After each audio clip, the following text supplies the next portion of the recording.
I went home to stop the bleeding, and I told her to go get him because I can't think. I'm only focused. I got a bullet. I can't think. And he came, and first thing this dude asked me was like, "What you get?" I got shot the f up. What you mean? I was like, "Go get me some gauze. Go get me something to stop this stuff."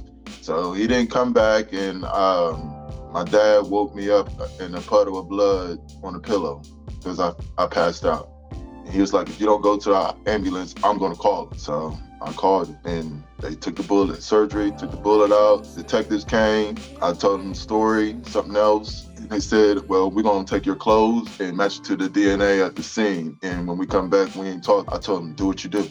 Welcome back to the Invest in Yourself podcast. Today I'm joined by Jorel Lamer. Jorel takes us back to when he was robbing drug dealers' houses. He would go right up in their houses while there was people inside, and he was armed. You'll hear his whole process, how he would tie people up and stick them up and do all kinds of different things in order to get the loot. Jorel did this for quite a number of years, and he ended up getting caught for it. He ended up having to spend a lot of his life in prison. In prison, Jorel finally broke down and had a change of heart. Jorel has an incredible redemption story and a whole new look on life. Please subscribe to my channel for more interviews like this. And without further ado, let's get into Jorel's story. All right, everyone, welcome back to another episode of the Invest in Yourself podcast. Today I got a really great guest on. His name is Jorel Lamer, and I've seen a couple interviews that he's done in the past, and he fits really well with my show. And he was involved with crime, and he ended up going to prison and changing his life around for the better. So, Jorel, thank you so much for coming on the podcast this morning, man. How you doing today? I'm good. Good I am. I'm doing good. How about yourself? Oh, I'm pretty great, man. I appreciate you taking out some time and coming on the show. Thank you for inviting me. Yeah, well, the way I think the best way to get into your story this morning, man, is just to really talk about what was your early life like and what led you into getting involved with crime. Uh, I was I grew up in a nice home, household, peaceful. I mean, not peaceful, but it wasn't nothing serious where I can just, talk about all types of bad, negative things, anything like that. But I had found out at 12 years old that the man I thought that was my father my whole entire life during that time wasn't. So that kind of like did something to me mentally, and I ended up, moving out on my own and getting with my baby, the mother of my child, my second child, and what got me into crime because I wasn't in the streets. I only gotten like two fights and throughout school period, and I was a fair, hard headed, average child, nothing serious. But what happened was it was '96. I was responsible for all the bills, and I had two kids. One was 2, and the other one was 8 months. Then I had a 4-year old that from my previous relationship. So I got laid off for winter cutbacks. The beginning of the week of the month, I got bills to pay. I'm responsible for all that, and I couldn't wait. And I can remember my mindset was like, you can't wait 2 weeks to get a check. You got car insurance, you got car note, you got rent, you got bills all this week, and then you got what I'm saying, Christmas next month, Thanksgiving, and all that was running through my mind at 22 years old. So I decided to, go get a tool and, rob a couple places just so I can pay the rent. So that right there got me started. And I got caught, did 18 months in what we call the workhouse in Columbus, Ohio, where, I was just surrounded by testosterone and anger and filled with it. And, I was just lashed out and was just fighting. Like I got like 30 fights, and it's like hurt Damn. people. Yeah, hurt people. And I was really hurt under a lot of circumstances and frustrated and, just lost. Yeah. So, I got out in '98, the summer of '98, and, tried to do the right thing, get a job. And it was difficult because I Yeah. caught a record and, Yeah. met with some guy I grew up with, and we started becoming stick-up boys through the whole fall of '98. And, I ended up going into a police officer's house, and, you heard the rest from the other podcast. Yeah. And to expand on like when you first got into it and you did your first three or your first one within, what was it, a couple months that you did it, like What was that like? Was there other guys around you doing that kind of stuff involved The with first one crime? was I was doing by myself. I did it by myself. I did a couple of them by myself. Like I had to get a train of it. I never did nothing like this. I never, carried a gun. I held a gun, but I never carried a gun or let alone use it for whatever. So I did a couple warm ups and then went for the one that I really wanted.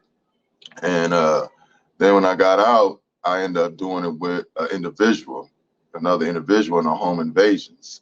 A couple of Yeah. times I went in by myself, but I was accompanied all the rest, the basic ones, the big And ones. and so like the houses that you were robbing, were they dope houses, weren't they? Yeah, And so like how would you guys get the intel on that? man, the game is dirty. The game is dirty, and being a stick-up boy, that's a part of the game. Being a snitch is a part of the game. All that dope game comes with different players and whatnot. And it was a friend of a victim. The victim's friend came and told somebody, and somebody got the crew together, and yeah. So it's a dirty game. And so when you were approached after getting out of prison and with this partner you got, your stick up partner, how'd you guys form that relationship? Uh, well, I did the workhouse time, 18 months, and then went to prison. So when I did the 18 months, I got with him. I saw him. I was struggling and financially couldn't get a job or anything like that. And I saw him driving it was a candy apple Lexus with sparkles on it, and that caught my attention. And I thought that he getting money, so yeah, the rest is history. So after that, you just saw that he was getting money and all that, and they're like, you hit him up, and then you kind of just got involved with more and more Yeah, houses and stuff. So when you guys did your first one together, what was that like? it was a movie scene. It was a straight movie scene. Um, it was a layout, inside job. Told us what it is. Told us he had a Mac 9, right? And I never kicked in the door, and I'm with another guy. There's three of us, and it's like, how do we kick this door open? And we kicked it, and we went in there and got the stuff and left out. And he's driving, I'm in the back seat, and I just get the feel that we being followed. So I know the area and they don't. So I'm like, go this way, bust a left, then go that right, we're being followed. So he stopped in a driveway, I mean in an alleyway. The driver stopped, got out, he had a shotgun, he let it off. I had an AK, I went to let it off, but the clip, it was a raggedy old AK. The clip was gone. This is a crazy story. I don't know if you got time for all this, but this is a crazy story. It's a long story, but it's Let's very hear it. interesting. So I go to let it off. Nothing happens. Clip gone. So, we go in the house arguing. Fast forwarding, I end up beefing with these group of guys who try to keep me in the house and like some goofy stuff. They all outside, so I stepped outside because you're not about to keep me in the house. I don't care how many it is, like 3 cars deep, and so I end up catching one at the gas station. I mean, at the corner store because they was driving in a white convertible BMW. It was like in a kind of like predominant white area called Bexley and Columbus. They were from that area. So I tell my cousin, my uncle, to pull over in the parking lot of this place called the Marquee, which was across the way from the store. And I was like, pop the trunk. So I had a shotgun in there that I was transporting because my baby mom was like, get those guns out the house. So he popped the trunk. I pulled the shotgun out, and they saw it and jumped in the cars and took off. Like, I just want y'all to know what I'm about, what y'all dealing with, right? So get in the car. We start going to the destination to drop the guns off. Squad car gets behind us. So I'm like, just be cool, just be cool. Now I got a bag of dope, I got an AK, and I got a shotgun, and he's driving, and he got his girlfriend's 4-year-old son in the back. And I'm on probation with 7 years on the shelf, 8 years on the shelf, right? I'm in a situation. I remember it like it's yesterday. This was 98, summer 98. So next thing I know, we bust the left, just be cool, bust the left. We're like 2 houses from where I'm the destination. Next thing I know, we got 4, 5, 6 cars pulled up on us, right? I'm like, look, don't say nothing. You don't know what's going on. Just tell them you're dropping me off. Do not give them permission to search the car. That's all. I'll do the rest. Right? I'm gonna get us out of here. I promise you, I get us out of here. Just don't panic. Just act confused, like you don't know what's going on. So they put us in separate squad cars. I'm talking to the dude, the officer, and I'm like reading. I'm listening to what he's saying. Because if you let a person talk, they're gonna tell you they're gonna they give me pieces of puzzles, and I just put the puzzle together, right? Make it make sense. So what I got out of what the puzzle looked like was somebody told him, and it was connected to somebody else. So I start naming off names, and he was like, "Yeah," and I start breaking it down. So like, yeah, it's like, okay, we got to get we got to wait for the sergeant to come in to give us permission to search the car. So we passed phase 1. We taking it to another level, right? So we're closer to getting up out of this situation. So wait for the sergeant. So as they're talking to the sergeant, pull up. I look to my left and I see this guy. He's mouthing. I'm like, oh, he's saying, I'm gonna kill you. I'm like, who is this dude? I've never seen him in my life. Who is this dude? So they let us out. They don't search the car. They let us out. We get away, park the car, take the guns out, put in my house. We got we got a big old field from our house to the drive to the park alleyway. And I see the car coming. I'm on a deck. So I do the Ice Cube and Boys in the Hood, like, what's up? Right? Because I'm confused. Man, this dude, I walk up to the car, he tell me, you the one who robbed me. I'm like, what? Oh, He found me. How he found me? We in a house. There's somebody in the house, and the person in the house, he goes to his supplier to get his dope, and he tells his supplier, and his supplier, the dope boy's supplier, is the guy that I robbed. damn. Small world. So what ended up happening? This dude, he was like, I'm like, nah, what are you talking about? Because I know I was masked up. I know I'm not, I ain't about to tell him myself. So he starts saying things, let a person talk. They're going to give you what you need to know. He started saying he got my social security number. He said he know where my grandmother's at, right? And I'm like, I'm about to say my grandmother is not with us because she passed away during that time. And he was like, she's in a nursing home. I didn't put it together until later on. He was talking about my mom's dad, because come to find out, his mom worked with my dad at the, at the hospital. I'm like, this is crazy. So, but then where he messed up at, he messed up. He said he got a picture of me. This girl sent a picture of me. I'm like, man, he fishing, because this just happened like 3-4 days, like not even a week ago. So yeah, he didn't get all that. No. So he was like, I'm gonna go get my little nephew, because he's not convinced. So he's like, I'm gonna go get my little nephew, and if he says you, I ain't gonna kill you. I'm gonna kill your dad. I'm gonna kill your grandmother. I'm like, all right, go get him. So he go get this little 12-year-old. Now, mind you, when we went in the house, there was like 6 kids in there that was on the floor playing video games, right? So he bring him back, and he was like, yeah, that's him. And I'm like, what, is you serious? Are you?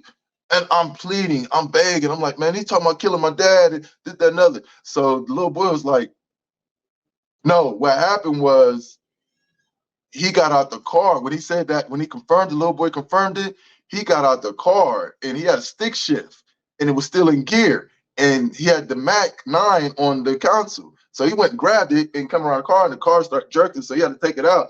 I was my opportunity to take off running. But I'm like, nah, I ain't about to run. I got to stand my guns. Like, it's got to stand on I stand on all 10. So he comes around, point the gun at me. My dad's standing on my left. He jumping away like, run, Corey, run. Like, I'm not about to run, because I believe that ain't no man gonna kill me. God ain't designed me for another man to kill me. I'm not going out like this. And he gonna shoot me in the back, because that's when they get excited. When you take off running, they start shooting. No, I'm standing. Yeah, I'm not going nowhere. So he got back in the car, and the little dude was like, man, I'm begging. Like, you see what he just did, man? And he was like, man, I don't know, man. Dude was kind of more harder. Why he said that? There was 3 of us.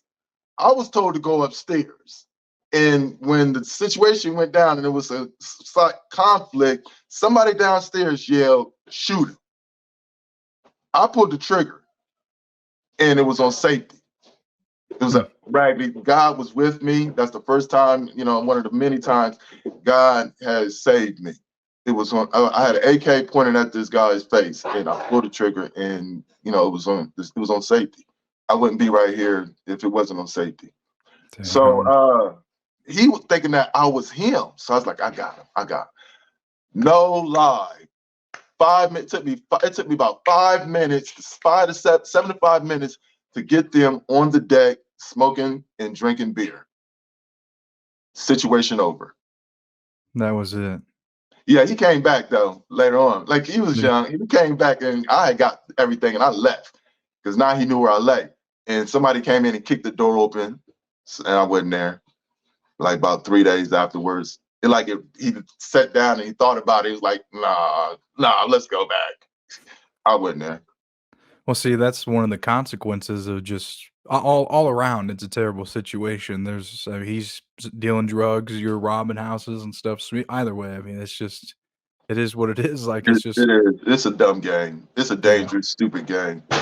yeah. Well, that was one of many situations. So I mean, like that was what was that? The first one that you did with your Yeah, stick that up was the partner? first one. The first one ended up in a shootout, and the last one ended up in a shootout.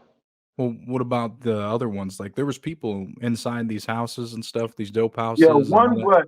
One house wasn't, and it was that was a crazy day. I go in there and by myself, and nobody's in there, and I came out empty, and we on the west side heading back east, and dude gets a phone call. He made his phone ring. Ain't nobody stupid. He made his phone ring. So I'm in the back listening, and I ain't listening. I'm just, like minding my business. Then I hear something. He's talking about, what? You got robbed? They got what? What? All right, man. We don't know. I'll be over here in a minute. I'm like, oh, hell no. They trying to set me up. So we get to the house. They drop me off. They both turn around. No, they dropped him off. No, was the three of us. Either way it goes, yo, the dude that set it up, who brought me along, who set up all the licks, he ended up stopping the car and he's like, man, forget dude, man, what you get? I'm like, I ain't get nothing. Like, look, we can go in my house and I'll strip right now. I ain't got nothing. Cause y'all know I lay. I'm not on that type of time, and I didn't have nothing. So the other ones, I did two. I did a couple of them by myself, and then I did like the last three by myself. Yeah, and like when you would go in, I suppose with these other ones, and there was people in there, you would stick them up, and how did that process work? Only the one times I went in there by myself, I only had two people in there, and it was no problem. You got a female and a man. Female ain't gonna move. But the first time, there was like about seven people in the house, and I feel bad. Like I really, really feel bad because I believe in karma. Good karma and bad karma, and we all got a debt to pay to karma, and I hope I paid that debt. I really hope I paid that debt because I feel bad that I had to lay some little kids down, and I don't know what that did to them psychologically. So I feel bad about that. Yeah, and I'm sure, yeah, probably, man. I mean, to every victim, that you came in encounter with like Yeah, that, and yeah. so after you would hold them up and stuff, like you were by yourself. So how did that even work? Like, how would you even be able to rob, or how did you do that without Using warning? fear. Like fear, once you got them in fear, you have control over a human being. That's how they did us with corona. They installed fear in us, and them, not me, because I ain't a part of it. Yeah, they scored. They installed fear, making them. I don't know about in Nebraska, but in Columbus, Ohio, in February of 2020, there was no toilet paper. February and March, there was no toilet paper. I No, remember. nothing. You had to get napkins. We was using napkins Yeah. because you go in the stores, there were no toilet papers. For what? That was just a test to see how afraid they were. They was extremely fearful. Oh, I So remember. with fear, you have control. I remember that shit. But yeah, there was a lot of that when COVID and all that came around. But so that's what you would do. So you would apply that, and you would be able to have them Control. stay Yeah, in one. never had an issue. Never had one issue. The first one I slipped because I never did a home invasion. I really didn't know. I had all the time in the world to tie him up and all that, but I feel bad about all that. I really do, because that's not who I am. How does that make you feel, or I mean, how do you feel about it now, like that sticking people up and stuff, or how does it affect you mentally and all that? It hurts like on serious aspects of life and things. It'll make me get emotional, and thinking about what I did, it doesn't sit well with my spirit. It really don't. So I really don't want to talk about it right now because I'll start getting emotional because it Yeah, was all wrong. yeah, no, I understand. So we can keep moving with the with where we're at. Like, so the last few that you ended up doing were by yourself. Your stick up partner wasn't really around. So how did those go? Uh, the first one, nothing happened. The second one, it was easy. They was very fearful. People in the game don't even be in the game. And the third one was the one I got shot up with. It was the last one. So that was that What was was the whole? movie. I was gonna say, what can you go into detail about this one? Uh, yeah, everything happens for a reason. Life will show you better than anybody can tell you about life. And when you connect, when you're connected to a higher purpose or a higher being, you're going to see through your life because little weird things that happen. For example, I decided he wanted me to do it by myself. He was like, "You want the AK or a 9 millimeter or a Glock?" No, a 9 millimeter and a Ruger, two guns. So I was like, give me the give me the two handguns because the AK's raggedy. Everything happens for a reason. Anyways, so get in the car, go to the place. I get told, and it's somebody else is taking me, which was odd. Because normally anyways. So this is the same person who did my second one that I Right. did by myself. So I tell him, go around, let me tell you what house. So I got the right house, pull over to the side. I get in the back seat behind her, and I got the Ruger, and I'm getting ready. I got the Ruger 22. I pulled the clip out, and I got 6 bullets. Put it in, click it back, lay it down. Get the 9 millimeter. Mind you, the 9 millimeter he told me was new. So pull it, clip out, put it in. There's 4 of them. Put it in, put one in the head, and it goes off. But it didn't hit her because I'm right behind her, and it just goes off. It's like 12 at night. So that was the first sign right there. And the universe, higher power, gives us signs to read. They communicate through people and situations, and we got to be able to see it. And I didn't see it because if I would have saw it, I wouldn't have went through that. So ignore it, go in, hear the dog barking, put the mask on, go in, hear the dog Rottweiler barking. This is like 12 at night. Ignore that. That was the second sign. Because normally when you hear a dog barking, at that I didn't care. You take off. I ignored it. Third sign, I kicked in the door. Alarm went off. Normally, you hear that, you gone. Why I wasn't gone? Dude was thinking that I was pocketing stuff because a couple times I wasn't coming back, but it was nothing to come back with. Or it was never what he said it was going to be. And he thought I was, come on, bro. And I just like, I got to go in here. So alarm goes off. I hit the light on and I hear a gunshot. So I got the 9 millimeter in my left hand and the Ruger in my right hand. So I go to look down at it as I hear the gunshot because it went off in the car. And I'm thinking it got a hair trigger because it's new. I'm not familiar with guns. So as I look past, the bullet grazed me on my nose. It grazed me. I got like a keloid right here, right? So I don't feel it. So as I'm looking up, I see a light-skinned figure run in and I get hit. Like starting to look up and I get hit. Now, had I not, that gun not went off in the car, my face is straight. And that bullet, instead of grazing me on my lip, it probably hits me right here. And that other bullet, instead of hit me in my chin and hit me in my neck, like I got a scar, which people think is a hickey. It's not a hickey, it's a bullet wound. It went in, out, and in my neck. So had I not, my chin didn't bend it from looking at that gun that went off in the car, and I'm thinking it went off again. All that happens, I'm hit right here. And this was a police officer trained. So yeah, I got 2 headshots. I'm probably dead. Either way it goes, I'm probably not here at this moment with you. So I got I took cover, and it was a couch behind me. I couldn't move, and the bullets just flying. I ended up getting grazed. So as soon as the bullets stopped, I shot off and ran out the house. They hit me with attempted murder. Told the grand jury that I kicked the door in and started shooting. No, I kicked the door in and got shot up, and then returned fire to get the hell up out of there. And that's how I got the attempted murder. So after you had left the scene, well, I suppose first of all, did you know you were going into a cop's house? I had no clue. So why do I you had no think clue. why do you think they set that up for you? No, the streets talk. I thought that's what it was, and then when I got to prison, I start, getting familiar with people in that, and it was like, yeah, that police officer's cousin was a big, what I'm saying, was yeah. So he probably was using that as it was some stuff. It was some Well, stuff.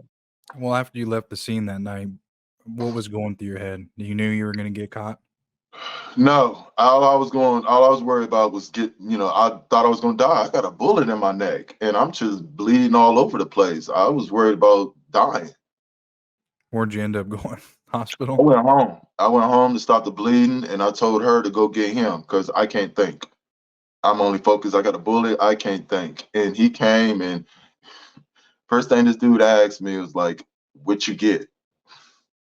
I was like, "I got shot. I got shot the F up. What you mean?" So he left. I was like, "Go get me some gogs. Go get me something to stop this stuff." So he didn't come back, and my dad woke me up in a puddle of blood on a pillow because I passed out. And he was like, "If you don't go to the ambulance, I'm going to call him." So I called him, and they took the bullet surgery, took the bullet out. Detectives came. I told them the story, something else. And they said, "Well, we're going to take your clothes and match it to the DNA at the scene. And when we come back, we ain't talking." I told them, "Do what you do," and got up out of there. And they did what they did, and the rest is, yeah. So Like I had a then, I don't care. I had a I don't care attitude. Like I don't know, and I realized you can't love somebody if you don't love yourself. So if you don't care about yourself, how you gonna care about anybody or anything else? can't. And that's where the whole investing in myself had, because I had to start loving myself. And this low point in your life, you didn't at all. So that's why I you I had did that, not like I did not like me. I didn't, because I didn't give myself reasons to. you Like know, people give you reasons to be a proud of them or disappointed. You know, they give you reasons. That's the only way it happens. So I didn't give myself reasons to be proud of myself or love myself.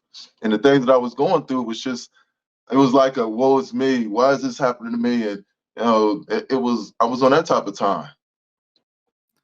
Didn't well, understand. after the DNA, it obviously came back as a match, right? And then you had a whole trial and stuff, right? Yeah.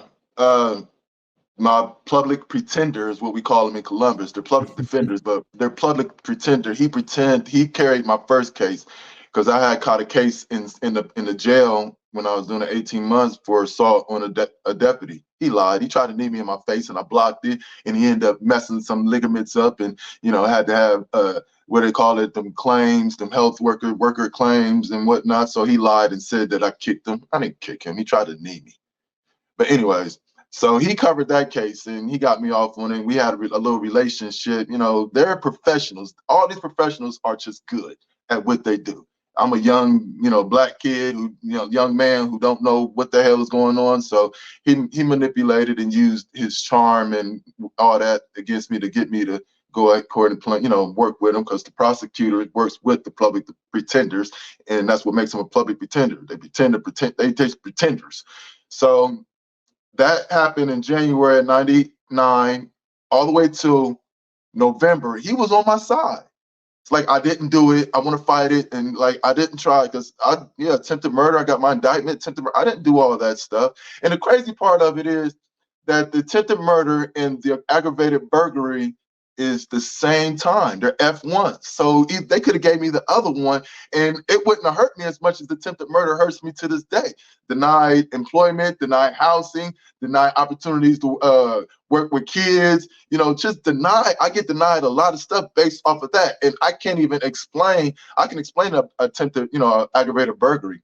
I can explain, I make anything up, but how do you explain an attempted murder? You don't. Especially when you didn't do that. So, he was fighting, he was with it. And then one day he came and visited and he broke it all down. It's time to stop playing with him. We're done with that. You got something you got to do. You got a decision you need to make. So he started breaking down my charges, and he's like, you got an F1, you got two F1s. That's 20, that's 16 years because it's 1 to 10. I mean, 1 to 8, no, 1 to 10. You get 10 off of each, so that's 20. And then you got the two F2s. What was that? Not weapons under disability. Felonious assaults, because there was a child in the house and they charged me felonious assault, and I didn't even hit nobody, right? So that was 16 years, because that's 2 to 8, so that's 16 years. You're looking at, what was that, 20 and 16? Yeah, that's 36 years. And then you'd be looking at, what was the third one? Because that was 4 weapons under disability, so that's 36 years, and that's 3 mandatory, so that's 39 years, and then you got 8 years on the shelf for the previous probation. So I'm like, damn, what's that, 46 years? I was like, I don't care.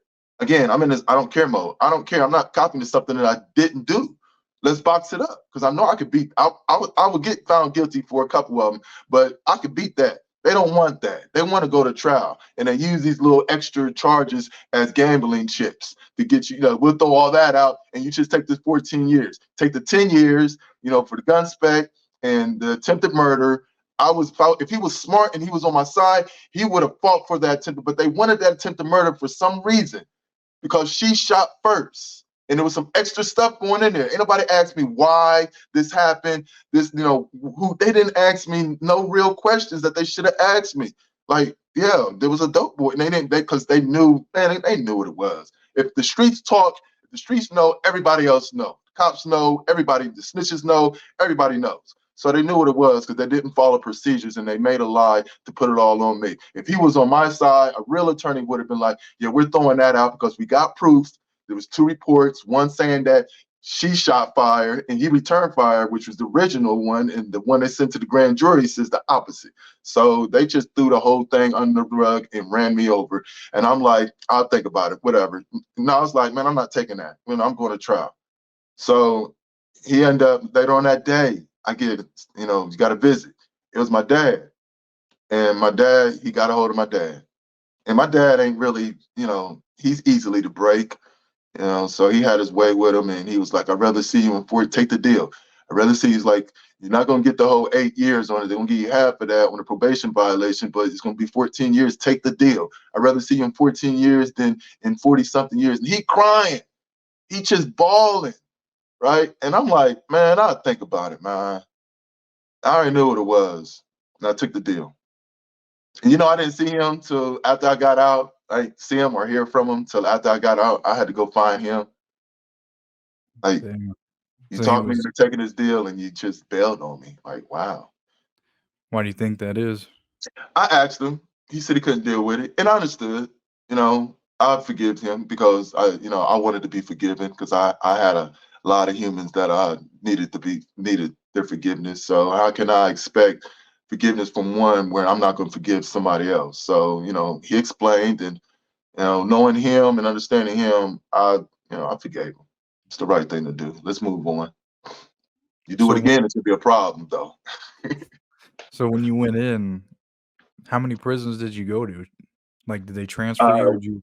I went to, yeah. I mean, I realized that I'm not going to be staying in one place my whole bid 14 years. No, I got to break it up because what it is it takes you time to develop, to get to know the facilities and people. And then, you know what I'm saying, you get in your flow of doing time and whatnot, getting a couple programs. And next thing you know, it's time to go. So I started at Ross and I got kicked out of there because, as they put it, failure to adapt. Like I couldn't adapt. Getting in Hell no, fights. I'm not from the streets. I didn't deal with, my life was simple as it is now. Go to work, come home, be a family man. You know, I got my daughter in there, and that back then I had 2 kids and a fiance. So I just kept it simple. I didn't hang out with in the streets and whatnot. So yeah, it was a failure to adapt. So they sent me to the second worst prison in Ohio, which is Lucasville, Ohio. And that's where I started to grow and learn how to invest in myself. And then after I got out of there, I got so much out of that. So I grew up so much because normally that you could die in Lucasville. That's where they send inmates to get killed in the gas chain, the electric chair. Right? It's crazy. It ain't nothing but death, gloom, and despair in the air. Seriously, the weather is always it's just bad. So I got what I got out of that. They sent me to Lebanon, and I was there for about 18 months, and then I went to London, where it's like the halftime. It was kind of like, you remember Atlanta in the Super Bowl, Atlanta and New England in the Super Bowl, where Atlanta the first half was whooping New England, and then New England went to halftime and made some mental adjustments and came out and made history. Right? That's So how that's my what you stuff. did. My first 3 joints was, that's what it was. And by the time I got to London, I was already halfway done. I had 7 years in. And, that first 7 years, time was doing me. And I had to start investing in myself. And what was key, I started getting around others. And they had OGs there that took me up under their wing. And when you young and you always get in trouble, you just get this rah, rah, rah, rah, rah, negative energy. Nobody ever tried to talk to you, and nobody ever tried to talk to me. They just shook their head at me. And you can't do a human being like that, especially a child, because they don't know. And once you feel like nobody cares about you, when you find somebody or when you find somebody that actually cares and asks you why you do that, what was you thinking? You know what I'm saying? Here, take this book and go read it. Don't come out your cell till you're done reading. This is the OGs, big dude. Like we called him Zeus.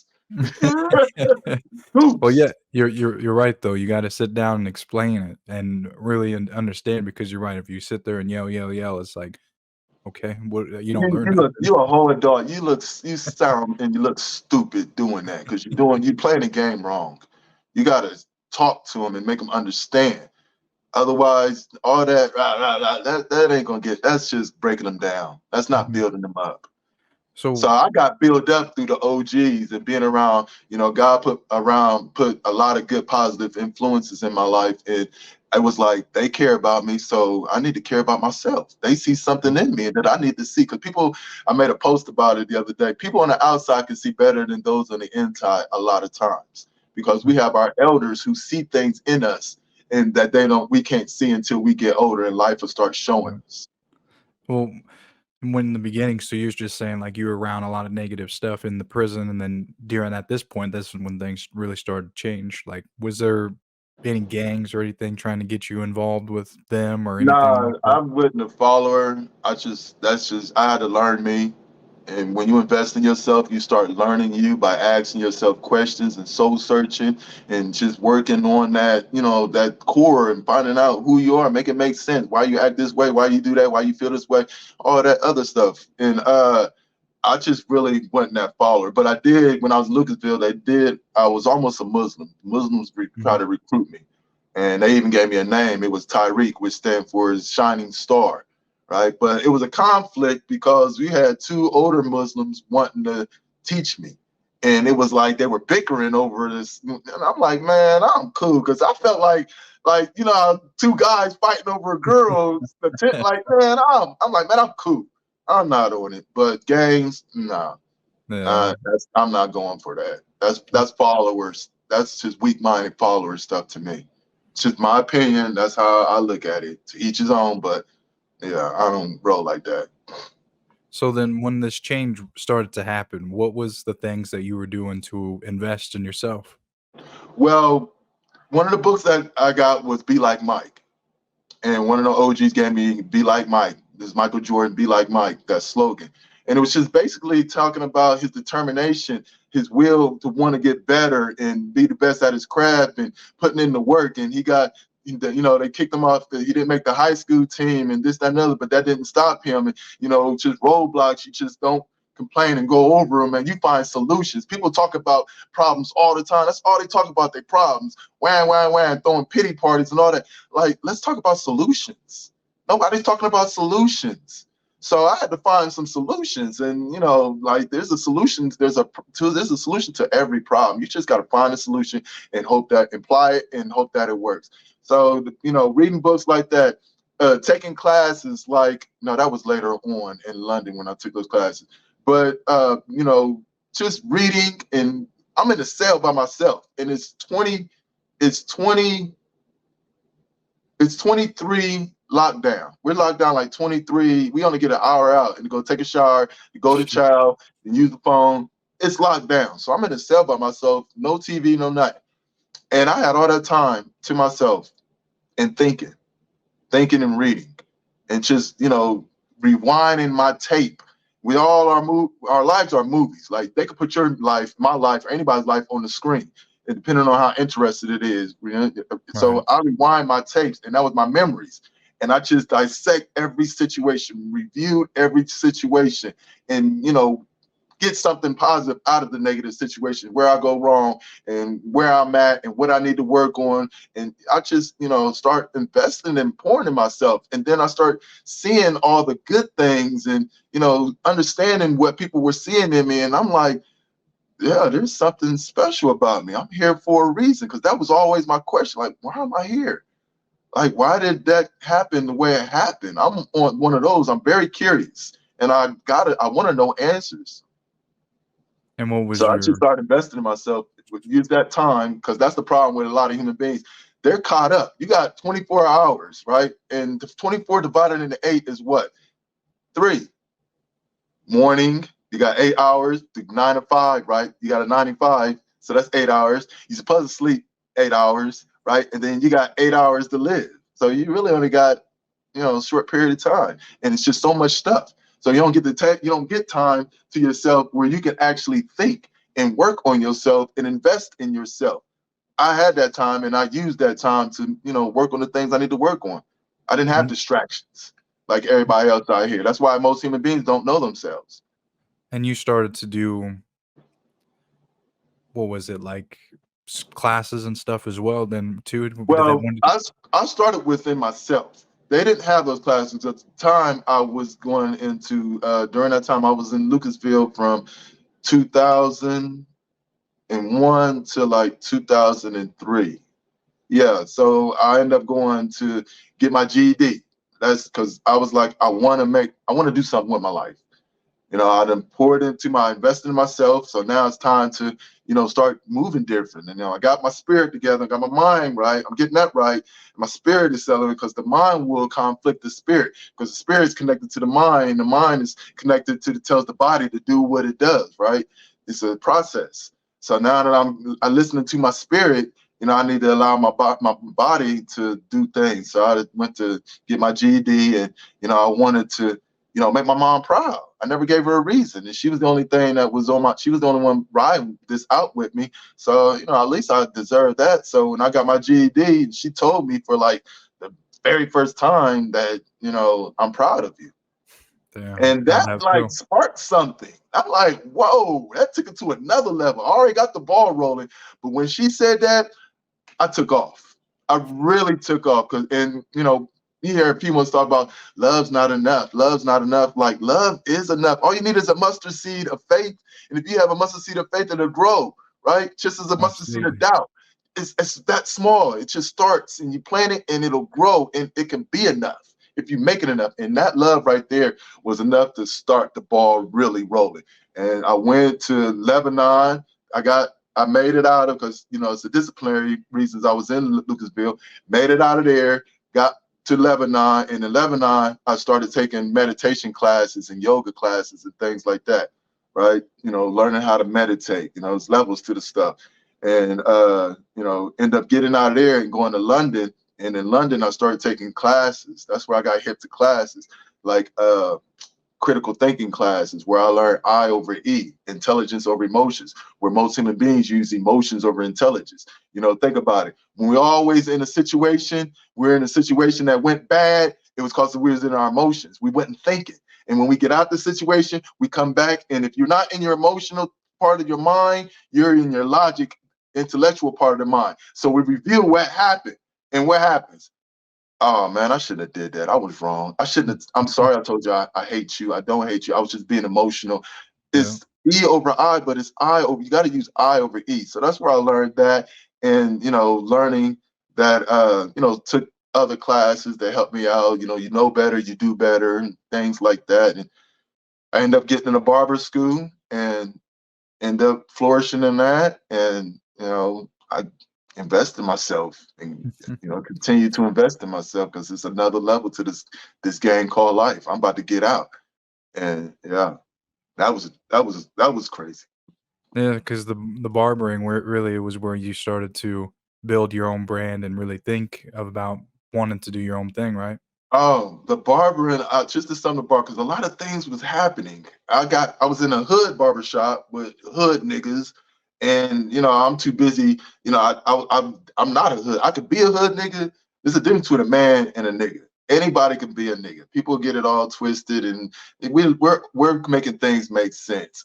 Being a nigga is a characteristic. It's a mindset. If you think like a nigga, you're gonna act like a nigga. If you think like a man, you're gonna act like a man. Every father isn't a dad. Just because you had a male had a child, that means that they are a father, right?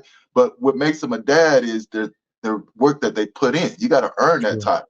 To be a nigga, you Absolutely. got to earn that title because you got some that act like they niggas, but they're really not. You don't even have you can't even be in the hood. Stay in the suburban area where you can get that off. You can't because we already know it's a sense of characteristic traits to be a nigga. So I just got it. And God took me a situation happy. God took me out of that, put me in another situation where I just flourished. I realized that I have substance in my conversations and I can hold people's attention. I have a thing for holding people's attention and unplug them out of their mental frequency and plug them into another frequency. So I had my platform of training, and then I start talking to people one on one and understanding the power that I had, the position that I had as a barber. I'm not just cutting their hair. I'm talking to them and I'm making them think, and they're being comfortable and they're feedbacking and talking back to me. And I'm like, oh, I'm getting calls now. Can you talk? I got a situation. And then it got to the point where I'll tell a person what they need to hear. And just about 3 weeks ago, this guy had a situation with his baby mom, and he a tough guy. He called himself Superman. He got a Superman emblem on his truck and the necklace. He a tough guy, right? And he was like, when you let a person talk, I said, you let them talk, they get comfortable and they'll start telling you everything. They don't Yeah. even expect, they don't even know they're telling you stuff. Right. Hmm. So he started talking about it, and there's a court case, and he can't see his kids because she put a court case on for 2 years and this, that, and other. And I don't remember what I said to him, but I broke him down. He started crying. And I'm like, the power of words. He was like, man, he hugged me. He's like, man, I needed to hear that because they be around other people. They don't know what friends are. Friends is gonna tell you what you don't want to hear. The people that think you're your friends, they're gonna tell you things that you want to hear. Yeah. Forget her, blah blah blah. Like, go ahead and go smack him. No, a friend is gonna tell you what what you need to hear. Bruh, this, that, another. Don't even do that. You're bigger than that. Look at it this way. Pull them out of that. Get him to think, not feed into the emotion part because he ready. All he needs is he needs some cheerleaders and he's going to go do something that he's going to regret when he gets out of his emotions and his intelligence kicks in and he like, man, I know I shouldn't have did that. Oh, I messed up. No, friend. And I told him what he needed to hear and he broke down and cried. So barbering was a way to connect and to build my confidence and show me what I have. Wow. I mean, you've really evolved over that time since, especially just the stuff we talked about at the beginning of the interview to where we're at right now. Like, you can just tell the change and how you educated yourself and really connected with people. And Like you're really, like you're speaking the truth on that, on all this, on all these connecting and how you would talk to people and how you handle situations now. Like it's amazing, man. And like to be able to continue to work like this and help people out and make them understand that the way that you were living was not right, but you made it right doing by doing what you needed to do to be a functioning member of society and helping people out. You've really evolved, man, and I can just tell like the way that you talk and carry yourself, like versus how you were thinking and stuff at the beginning of the interview. I mean, it's just you've made an incredible change, Jarrell. Thank you. Thank you. I appreciate that. And it's like, if I can do it, anybody can do it. You just got to invest in yourself, man. It's really important.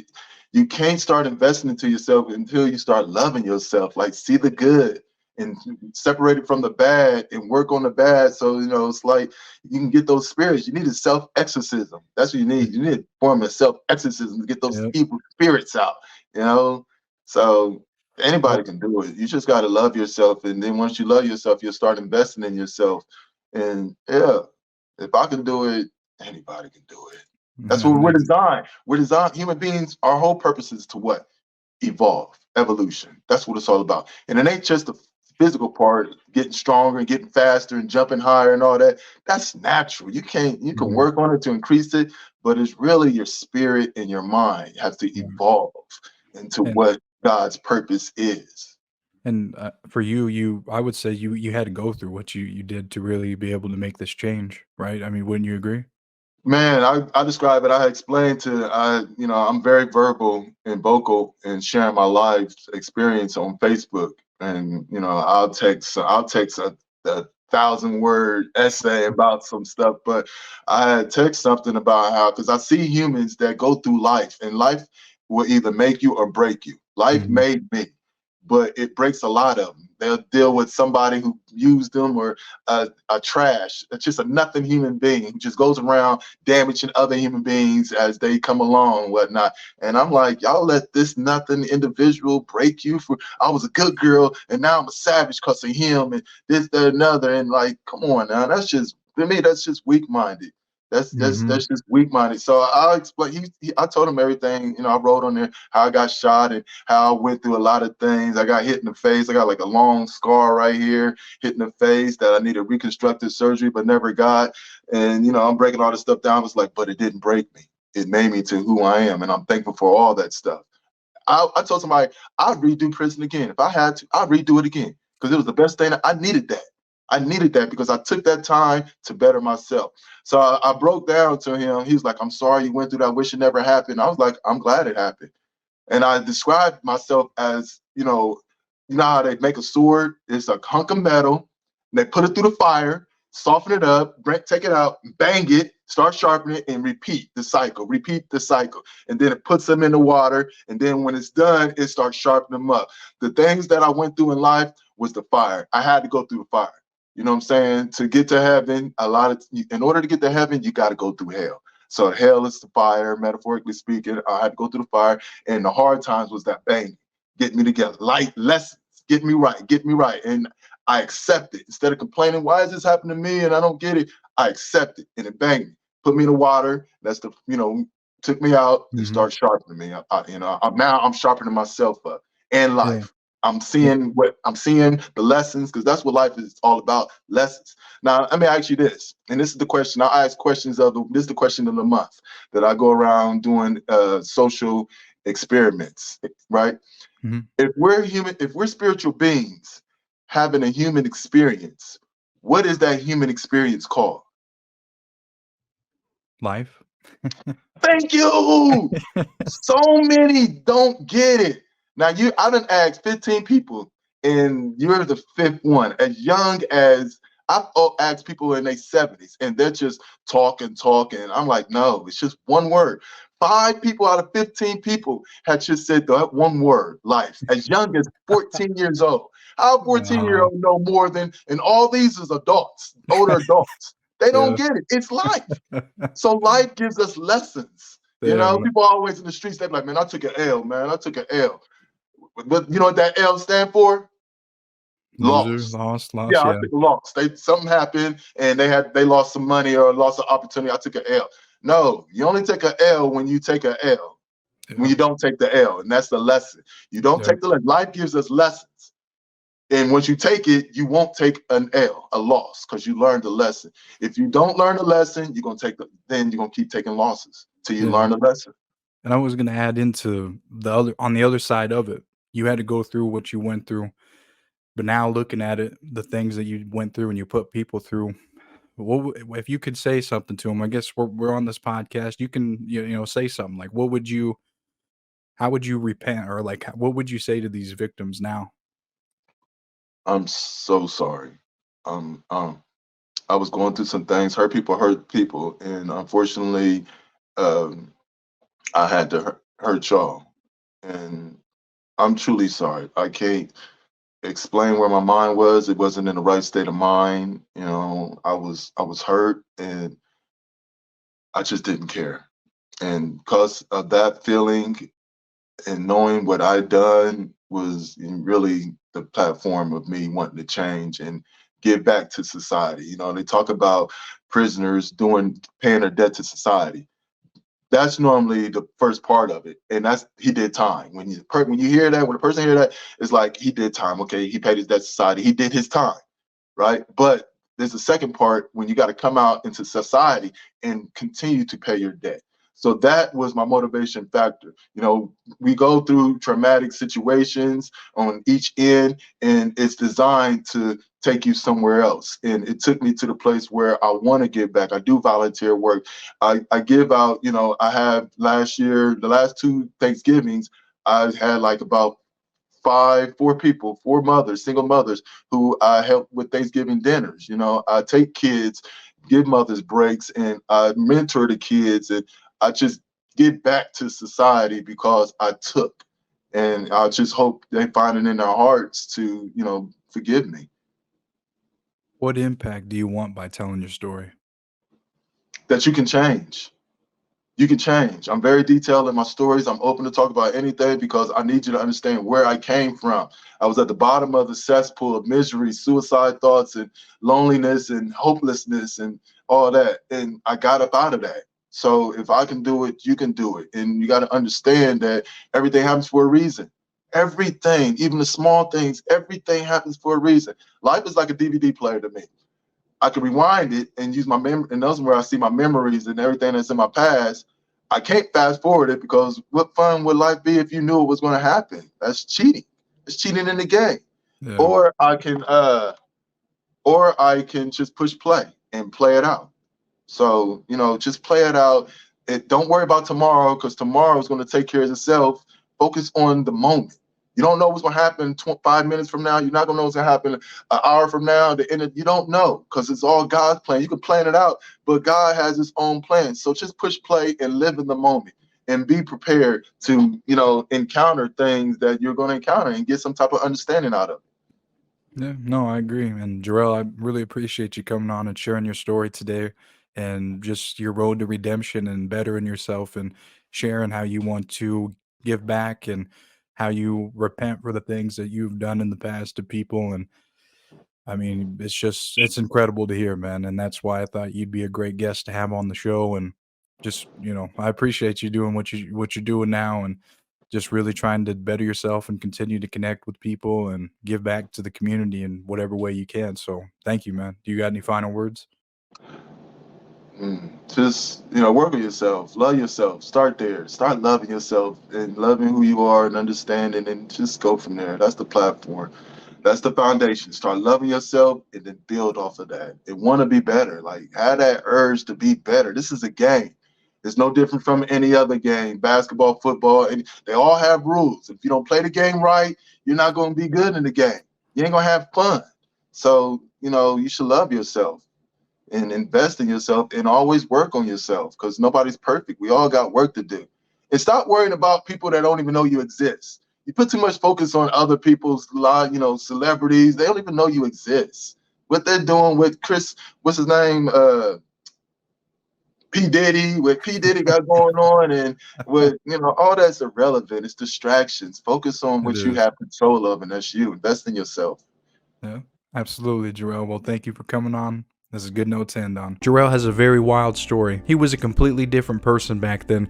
From the start of the interview to the end of the interview, you can hear the whole mindset shift. It's really incredible to see this kind of change in a man like him. If Jorel could change his life around, anybody can. If you would like to get in contact with Jorel, you can get in contact with him through his Instagram. I'll put that in the video description. Please comment any key takeaways that you got from this interview. Please share it with anyone that you think will enjoy this type of content. Also, please be sure to subscribe to my channel to get more interviews like this. At the end of this video, a playlist will pop up of all the other Invest in Yourself podcast interviews I've done in the past. And if you want to watch this podcast from Spotify or Apple Podcasts, all you got to look up is the Invest in Yourself podcast. You can as well look forward to every Sunday a live show where I bring on different guests every Sunday, where we chat back and forth with all the audience members and they ask questions, and it's just a great time. So hopefully I see you there Sunday, and thank you again so much for watching.